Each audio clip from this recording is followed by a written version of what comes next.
और ज्यादा तो उनको बहुत मानते हैं, वो बहुत मानते हैं। वहाँ नकल वकल जो जरूरत पड़े तो कर लो, कोई प्रॉब्लम नहीं। तो देखो क्वेश्चन लिखो अगला। सिद्ध कीजिए कि दिए हुए वक्र पृष्ठ वाले, सिद्ध कीजिए कि एक दिए हुए वक्र पृष्ठ वाले, दिए हुए वक्र पृष्ठ वाले शंकु का महत्तम आयतन, शंकु का महत्तम आयतन, महत्तम आयतन होने के लिए अर्धशीर्ष कोण, अर्धशीर्ष कोण साइन इनवर्स 1/√3 होगा। ठीक है, तो एक शंकु बना लेते हैं यहाँ पे।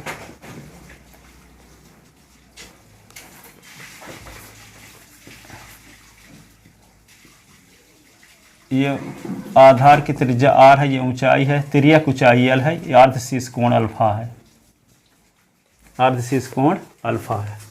तो माना ABC एक शंकु है, ABC एक शंकु है जिसके आधार की त्रिज्या, जिसके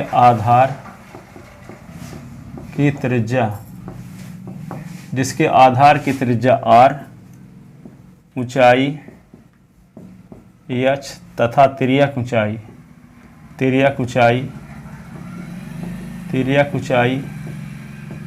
l, अर्धशीर्ष कोण अल्फा है, अर्धशीर्ष कोण अल्फा है। तब हम जानते हैं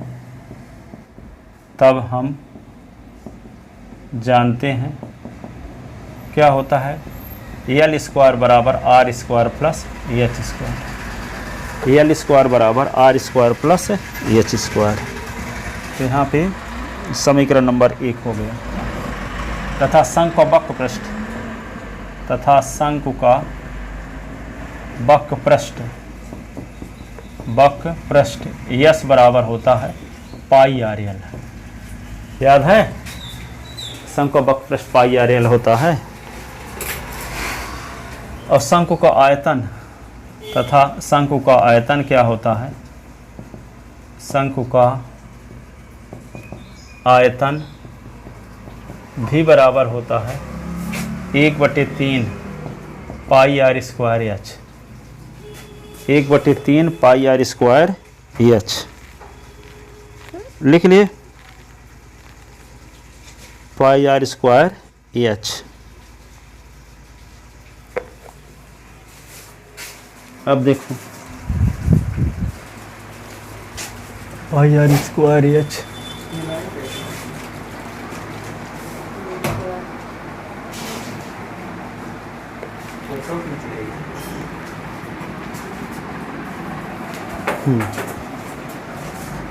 एच की वैल्यू समीकरण 1 से निकाल लो। 1 से एच स्क्वायर बराबर क्या होगा, L square minus R square. तो एच बराबर क्या होगा, under root L square minus R square. तो v बराबर 1/3 पाई आर स्क्वायर, एच के स्थान पर लिख दो L square minus R square, L square minus R square. ठीक है, अब एल की वैल्यू निकालोगे तो एल की वैल्यू निकालोगे तो क्या आएगा, यहाँ से देखो, यहाँ से एल की वैल्यू निकाल लो। तो एल की वैल्यू क्या होगी, S upon pi R is equal to L. ठीक है, इसका नाम रख लो, समीकरण नंबर क्या हुआ, समीकरण नंबर ए हो गया मान लो। तो वैल्यू जब यहाँ पे रखोगे तो ये आएगा v is equal to 1/3 pi R square L के स्थान पे लिखे देते हैं यस अपान पाई आर का स्क्वायर माइनस आर स्क्वायर। ठीक है, तो इसको क्या लिखेंगे, v is equal to 1/3 pi R square लिखे रहो। अब ये क्या करोगे, इसको अंडर रूट यस का स्क्वायर अपान पाई का स्क्वायर आर का स्क्वायर माइनस आर स्क्वायर, ये भी हुआ। अब रूट हटाने के लिए दोनों पक्षों का वर्ग कर दो। रूट हटाने के लिए क्या करोगे, दोनों पक्षों का वर्ग करने पर, दोनों पक्षों का वर्ग करने पर तो v स्क्वायर बराबर क्या होगा 1/9, ये पाई स्क्वायर आर की पावर 4, और ये क्या होगा, रूट हट जाएगा तो S square upon pi square are square और माइनस आर स्क्वायर, रूट हट गया इसका। ठीक है, अब पाई स्क्वायर आर की पावर 4, तो यहाँ पे v square is equal to 1/9 लिखे रहो। पाई स्क्वायर आर की पावर 4 को अंदर ले जाओ तो S square pi square are की power 4 upon pi square are square, यहाँ पे आर स्क्वायर तो है ही, यहाँ पे क्या आएगा, पाई स्क्वायर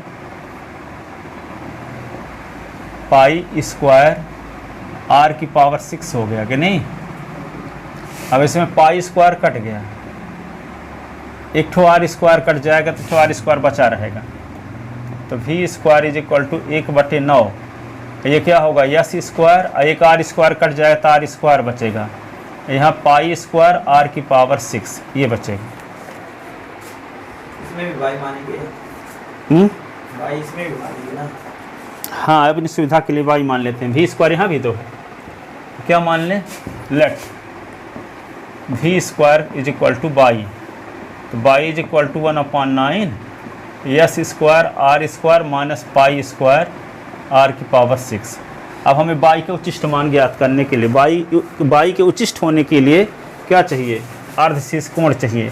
तो बाई का उचिष्ट मान निकालने के लिए बाई का 2 बार डिफरेंशियल करना पड़ेगा कि नहीं, तो आर के सापेक्ष 2 बार डिफरेंशियल करते हैं, तो D by upon D are, तो 1/9 लिखो, और यस स्क्वायर तो उतार दो सीधे। आर स्क्वायर का डिफरेंशियल क्या होगा दीपेश, आर स्क्वायर का डिफरेंशियल 2 और आर की पावर 2 -1, पाई स्क्वायर आर की पावर 6 आर की पावर 6 -1, यही ना। तो यहाँ D by upon D are, तो क्या होगा 1/9, और ये होगा 2r हो जाएगा, तो 2r एस स्क्वायर हो गया ये। अब यहाँ पे क्या होगा 6 और पाई स्क्वायर और आर की पावर 5 ऐसे, ठीक है। तो इससे दोनों से कॉमन क्या ले सकते हो, आर देखो दोनों में दिख रहा है कि नहीं, तो D by upon D R is equal to R upon 9, ये होगा 2 S square minus 6 pi square are की पावर 4, ठीक है। या एक बार लिखे रहो, आर अंदर ले जाओ, तो एक बार और डिफरेंशियल ना करने की ज़रूरत है, रहने देता नहीं, पुनः डिफरेंशियल करने, पुनः आर के सापेक्ष अवकलन करने पर, तो d2 बाई अपान dr2, तो 1/9। अब देखो 2 यस स्क्वायर आर का अवकलन एक ना, आर का अवकलन क्या होगा आर के सापेक्ष एक, और यहाँ पे होगा 6 पाई स्क्वायर और आर की पावर 5 का 5 आर की पावर 5 -1, यही ना। तो d2 बाई अपान dr2 1/9, ये 2 यस स्क्वायर, ये क्या होगा 6 पाई स्क्वायर और आर 6×5 30 हो जाएगा ना, 6×5 30 पाई स्क्वायर आर की पावर 4 ऐसे। ये समीकरण नंबर कभी क्या डाले थे, एक बार डाले थे ना, तो ये समीकरण नंबर हो गया 2, ये समीकरण नंबर हो गया 3। तो बाई के उचिष्ट मान महत्तम मान होने के लिए क्या होगा, D by upon D are को शून्य रखना पड़ेगा। बाई के उचिष्ट मान के लिए, बाई के लिखो, बाई के उचिष्ट मान के लिए, उचिष्ट मान के लिए D by upon D are बराबर 0 रखने पर, 0 रखने पर, तो 0 यहाँ रख दो, तो समीकरण 2 से 0 बराबर क्या होगा 1/2 1/9। अब आर यहाँ कॉमन ले सकते हो, तो 2s square minus 6 pi square और आर की पावर 4, ये तो क्या लिखोगे, 0 into 9/1 is equal to r और 2s square minus 6 pi square are की पावर 4, तो 0 बराबर होगा आर और 2s square minus 6 pi square are की पावर 4। इसका मतलब क्या है, आर का मान 0 या 2s square minus 6 pi square are की पावर 4 बराबर 0। ठीक है, तो इसका मतलब क्या हुआ, r बराबर 0 या ये होगा 2s square is equal to 6 pi square are की पावर 4।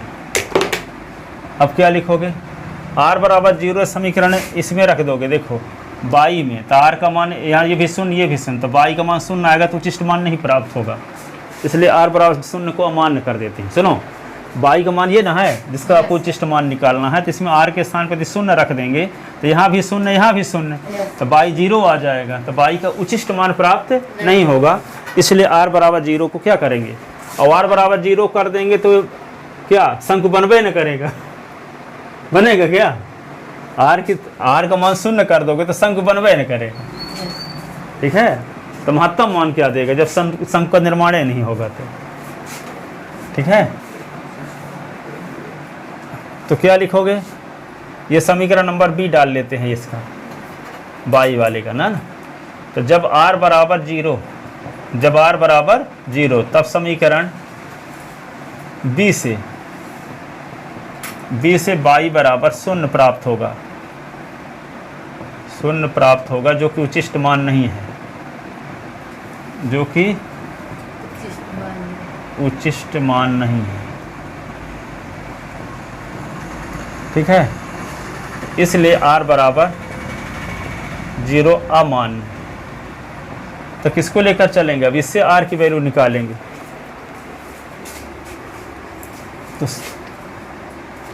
तो जब r बराबर 0 अमान्य हो गया, एक इधर लिखे हो, इधर कहाँ लिखे हो, कहाँ तक, समीकरण 2 तक, ऊपर को मिटा सकते हैं ना। हाँ। अब लिखो समीकरण, जब r बराबर 0 तो फिर क्या होगा, 2s square is equal to 6 pi square r की पावर 4, इधर 2s स्क्वायर बटे 6 पाई स्क्वायर r की पावर 4, 2 एकम 2 तिहाई 6, तो s square upon 3 pi square is equal to r की पावर 4। अब देखो समीकरण 3 को देखो, हमको हमारा मतलब ये है r की जो ये वैल्यू प्राप्त होगी r की यहाँ से, तो यहाँ रख देंगे, तो इसका मान निगेटिव दिखाना आपका गोल है, तो r का मान क्यों निकालें, क्योंकि r की पावर 4 की ज़रूरत है यहाँ, तो r की पावर 4 की डायरेक्ट वैल्यू यहाँ रखे देते हैं। ठीक है, तो यहाँ क्या आ जाएगा, s square upon 3 pi square, तो पाई स्क्वायर कट जाएगा और 3 दाहम 30 है। ठीक है, तो क्या आ जाएगा, यहाँ 30s स्क्वायर 10s स्क्वायर आ जाएगा, तो 2s स्क्वायर से 10s स्क्वायर घटेगा, तो क्या आएगा, -8s स्क्वायर, तो माइनस में वैल्यू है कि नहीं है, तो माइनस में वैल्यू आना क्या दर्शाएगा कि बाई उचिष्ट है किस पर, r की इस वैल्यू पर। तो जब r की इस वैल्यू पर उचिष्ट है तो इस रिलेशन की मदद से हम अल्फ़ा का मान निकालेंगे ना, क्योंकि r की वैल्यू में तो आपको दिखाना नहीं है, अल्फ़ा की वैल्यू पर दिखाना है। तो क्या लिखोगे, r की पावर 4 का मान समीकरण 3 में रखने पर, r की पावर 4 का मान समीकरण 3 में रखने पर, 3 में रख देते हैं समीकरण,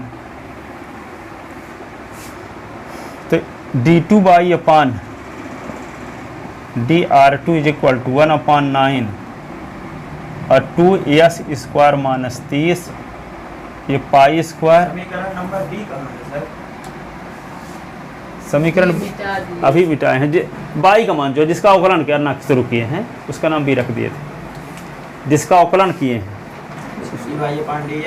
हाँ हाँ, इसका समीकरण नंबर 2 तो रख नहीं, ये वाला माना b स्क्वायर y के नीचे वाला, ये वाला, ये वाला।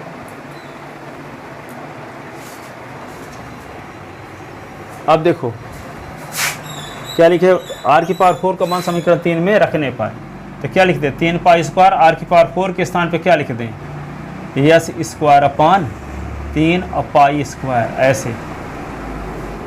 अब पाई स्क्वायर कट गया, 3 अद्दाहम 30 तो क्या आ गया d2 बाई अपान dr2 तो 1/9 2s square minus 10 s square तो d2 by upon dr2 is equal to 1/9 2s square minus 10s square तो माइनस 8 है s स्क्वायर, ये s है।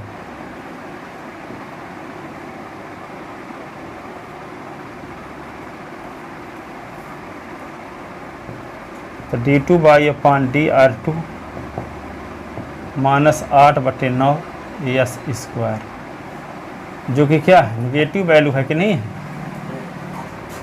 जिसका अर्थ है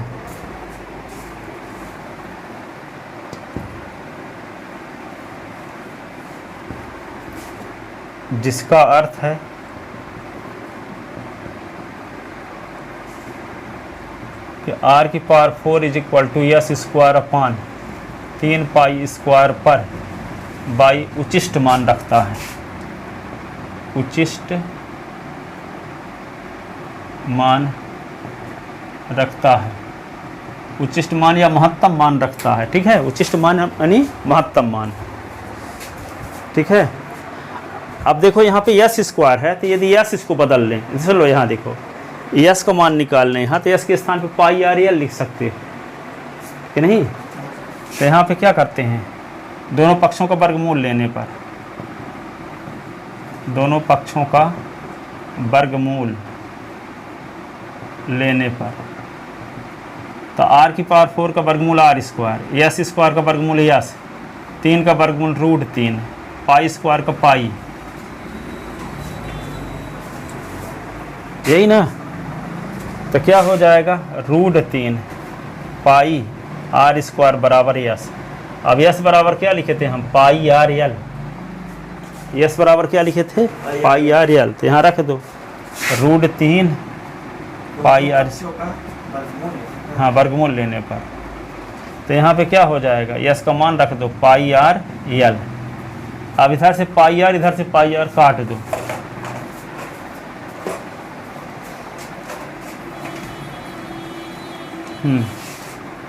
तो √3 ये पाई आर स्क्वायर तो आर इंटू आर कर दो, ये क्या लिख दोगे, पाई आर और ये, अब पाई आर दोनों साइड से निपटा दो,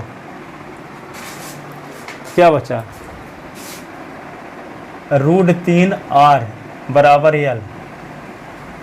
ठीक है, अब एल को क्या लिख सकते हैं, एल गुणे 1, और √3 को उधर ले जाओ, एल को इधर ले आओ। देखो √3 आर बराबर एल बचा, तो एल गुणे 1 लिख सकते हैं, और 1/√3 को इधर ले आते हैं और एल को इधर ले आएंगे तो r/एल और ये 1/√3। अब इसमें देखो अल्फा जिसको माने हैं तो अल्फा के सामने की भुजा है आर, तो ये लंब हुआ कि नहीं हुआ, और 90 अंश के सामने की भुजा है एल, ये कर्ण हुआ। तो लंब बटे कर्ण का क्या फार्मूला होता है, लंब बटे कर्ण का साइन थीटा। तो थीटा काम कौन कर रहा है, अल्फा। तो r/एल के स्थान पे क्या लिख देंगे, लंब बटे कर्ण लिखे देते हैं यहाँ, और यहाँ पे 1/√3। तो लंब बटे कर्ण क्या होता है, sine alpha is equal to 1/√3। तो अल्फा इज इक्वल टू क्या होगा, साइन इनवर्स 1/√3। अतः बाई क्या है, बाई महत्तम मान रखता है जब अल्फा बराबर साइन इनवर्स 1/√3। बाई महत्तम मान रखता है जब आर का मान ये हो, आर की पावर 4 का मान ये हो। इसी की मदद से तो हम ये भी निकाल दिए। तो ये कह सकते हैं कि बाई अधिकतम मान रखता है जब अल्फा का मान ये हो। तो यही तो सिद्ध करना था। तो जब बाई अधिकतम मान रखता, बाई किसको माने थे, v स्क्वायर को। तो v स्क्वायर अधिकतम मान रखता है जब अल्फा बराबर ये हो। तो जब v स्क्वायर अधिकतम, तो v अधिकतम मान रखेगा जब अल्फा बराबर ये हो। अपनी सुविधा के लिए मान लिए थे v स्क्वायर को बाई, ताकि उसका अवकलन 2 भी न लिख दें। अतः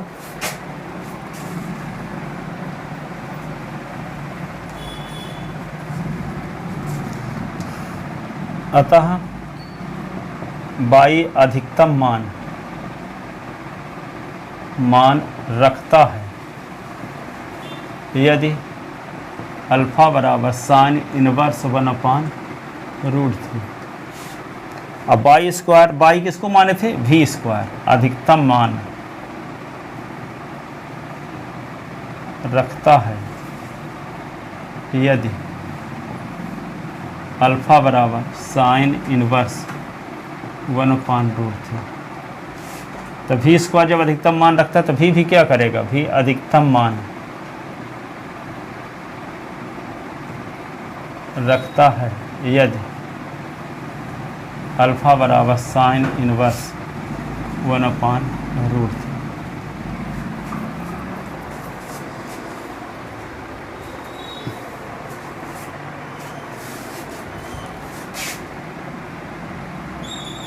इस प्रकार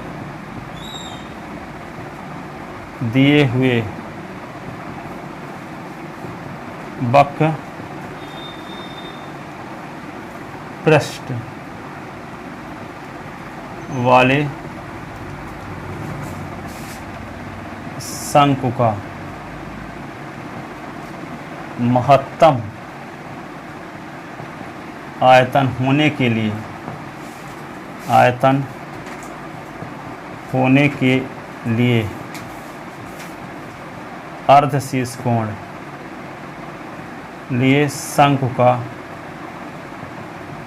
अर्ध शीर्ष कोण, शंकु का अर्ध शीर्ष कोण अल्फा बराबर साइन इनवर्स 1/√3 है। अल्फा बराबर साइन इनवर्स 1/√3 है।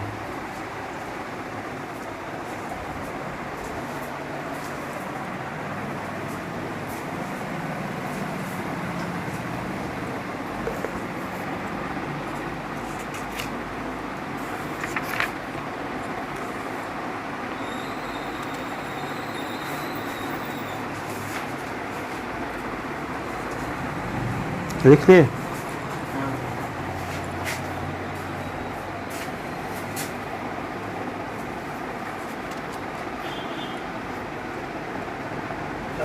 छोटा क्वेश्चन होगा उसी को बता दीजिएगा।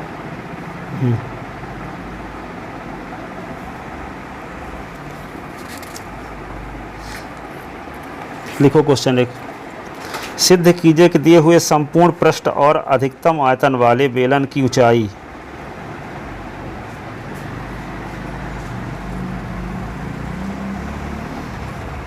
सिद्ध कीजिए दिए हुए संपूर्ण पृष्ठ और अधिकतम आयतन वाले। लिख रहे हैं? अच्छा लिखें, हम क्वेश्चन लिखेंगे है ना? लिख ले। The last question.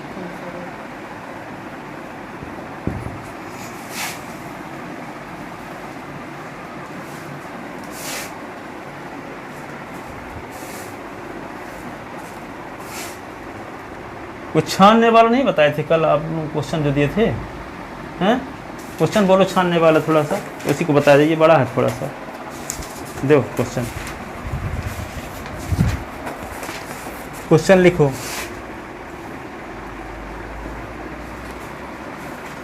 कौन नंबर क्वेश्चन था? देखिए 5वें नंबर में होगा।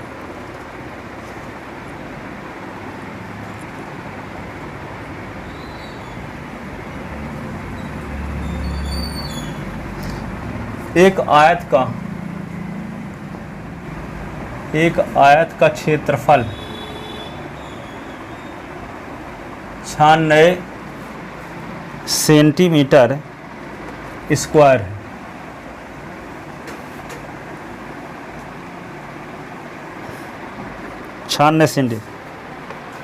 तब इसका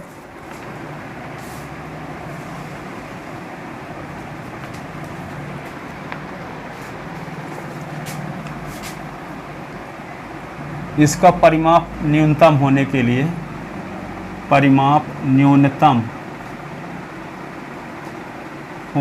लिए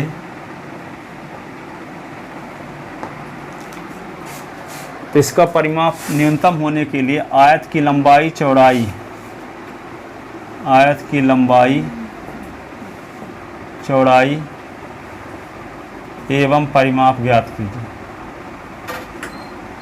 परिमाप ज्ञात कीजिए। एक आयत का क्षेत्रफल 96 सेंटीमीटर स्क्वायर है। इसका परिमाप न्यूनतम होने के लिए आयत की लंबाई चौड़ाई एवं परिमाप ज्ञात कीजिए। लिखो।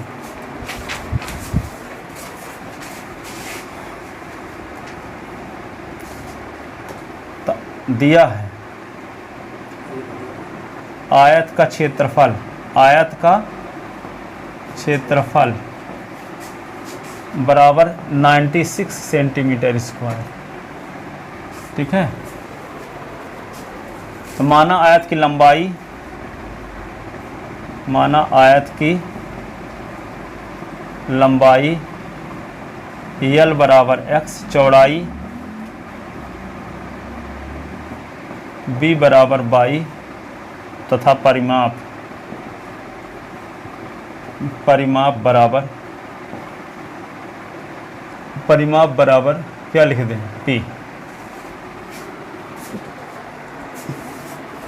तो हम जानते हैं,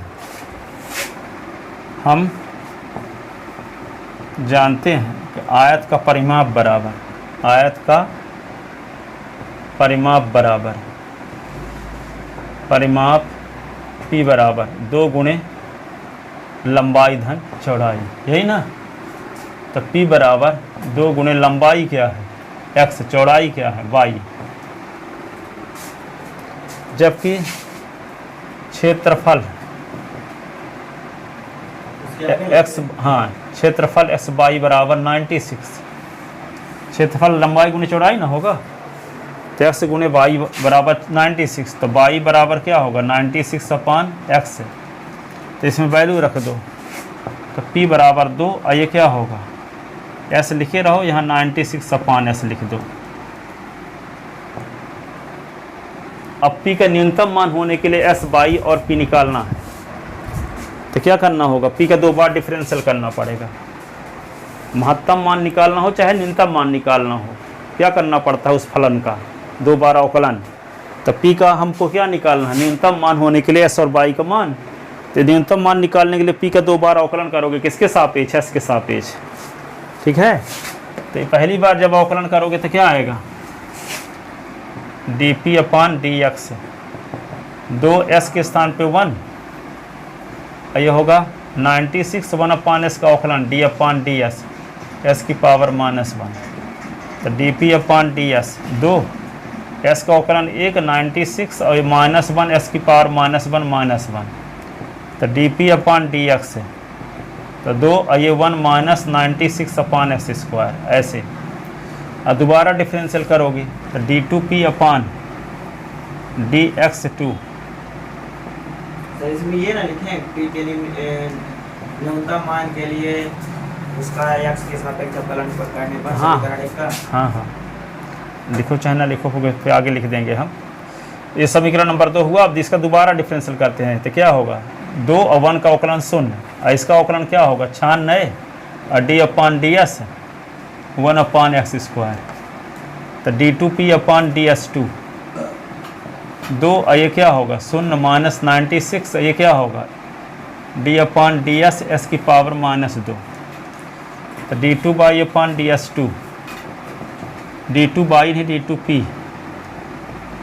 अब ये 2 इधर है, 96 दूना क्या होता है 192, -192, और इसका अवकलन करोगे तो -2, s की पावर -2 -1, ऐसे ना। तो d2p upon ds2 is equal to 96 दूना 192, 2 और आ गया 392 का दुगुना 84, 384 s की पावर -3। तो d2p अपान ds2 तो क्या आएगा, नीचे आएगा तो क्या आएगा 384 बटे s का क्यूब।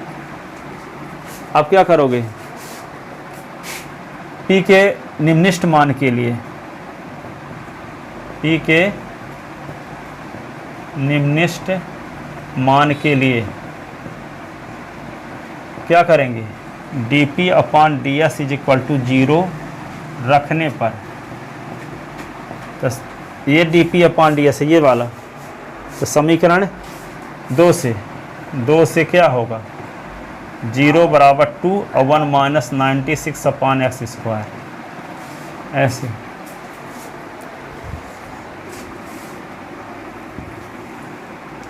तो क्या लिख दोगे, 0/2 तो 1 माइनस 96/x², तो 0 is equal to 1 minus 96/x², तो निगेटिव, तो यहाँ 96/x² बराबर 1, तो क्या होगा, x² बराबर 96, तो s बराबर √96, तो s बराबर 12×8 = 96, 12×8 तो x बराबर क्या लिख सकते हो, 2 गुणे 3, ये 2 गुणे 2 गुणे 2, इसका जोड़ा इसका जोड़ा, तो क्या बचेगा, s बराबर 2 गुणे 2 और √6, तो s बराबर 4√6, तो y बराबर क्या होगा, तो s बराबर 4√6 पर, x बराबर 4√6 पर d2p/ds2 का मान निकालो, तो d2p अब 384 बटे s का क्यूब, तो 4√6 का क्यूब करोगे तो क्या आएगा, पॉजिटिव वैल्यू है कि नहीं है, धनात्मक में ऋणात्मक होने के चांस ही नहीं है, अतः s बराबर 4√6 पर p न्यूनतम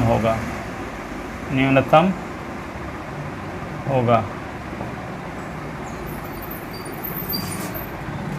तो जब s बराबर ये हो गया तो y बराबर क्या था, 96/s, तो 96/4√6, तो ये क्या आएगा, 24, तो y बराबर 24 बटे √6, तो परिमेयकरण √6 का ऊपर नीचे, तो 24√6/6, 6 चौको 24, तो y बराबर क्या हुआ, 4√6, तो परिमाप क्या हुआ, p बराबर 2 गुणे x प्लस y, तो p बराबर 2 गुणे x की वैल्यू क्या है, 4√6 और 4√6, तो क्या होगा, p बराबर 2 8√6, तो p बराबर क्या होगा, 16√6, अतः परिमाप न्यूनतम होने के लिए लंबाई क्या होगी, 4√6, चौड़ाई भी 4√6, परिमाप क्या होगा, 16√6, अतः आयत का परिमाप न्यूनतम होने के लिए, आयत का परिमाप न्यूनतम होने के लिए लंबाई, आयत की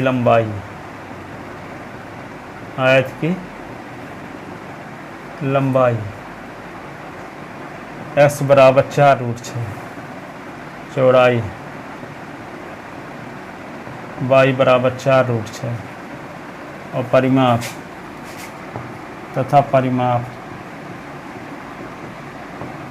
p बराबर 16√6, ये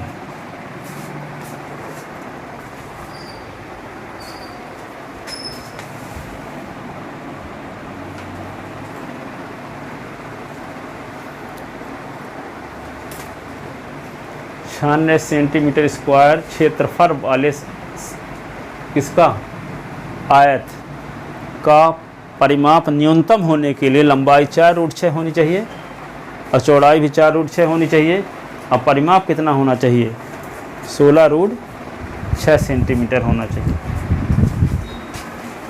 ये पास कैसे आया, कौन वाला, x बराबर 4√6 पर p न्यूनतम होगा, फिर उसके नीचे वो जो है, फिर उसके भी नीचे जो है, कहाँ तक, ये तो अरे यहाँ पास। पहले का मिटाए ना होंगे, कहाँ तक लिखे हो पहले,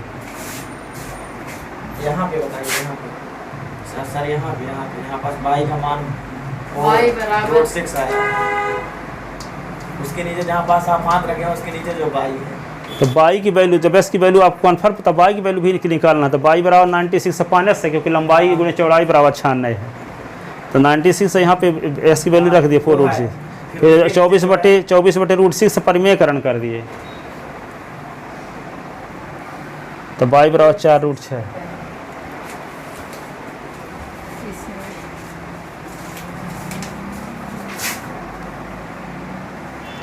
बाई का मान आ गया। तो यहाँ पे परिमाप 2 गुणे लंबाई धन चौड़ाई, तो 4√6 4√6, तो 8√6, 8 दूना 16√6।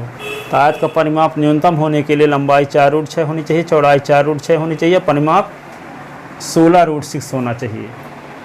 यही तो पूछा था कि जिस आयत का क्षेत्रफल 96 सेंटीमीटर स्क्वायर है, उसी आयत का परिमाप न्यूनतम होने के लिए उसकी लंबाई क्या होगी, चौड़ाई क्या होगी और परिमाप क्या होगा।